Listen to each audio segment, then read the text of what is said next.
இப்போ நம்ம சீரக சம்பா 3/4 கப் எடுத்து வச்சுருக்கோம்.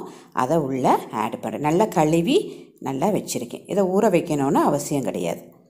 நல்லா அரிசியும் தேங்காய் பாலும் கலந்து வரும். அந்த டைமில் இந்த ஸ்டேஜில் நம்ம குக்கரை மூடிட்டு சிம்மில் ஒரு 5 நிமிஷம் வைக்கணும். அதுக்கப்புறம் எப்படி வருதுன்னு பார்ப்போம்.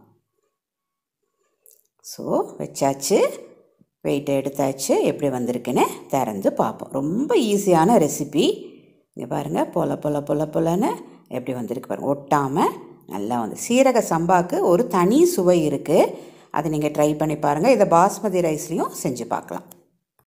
நிரன்ஸ் கிச்சனை பாராட்டிய சென்னை சொந்தக்காரங்க எல்லாத்துக்கும் மிக மிக நன்றி.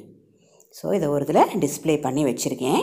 இதுக்கு மேட்ச் வந்து உருளைக்கிழங்கு வறுவல், அதையும்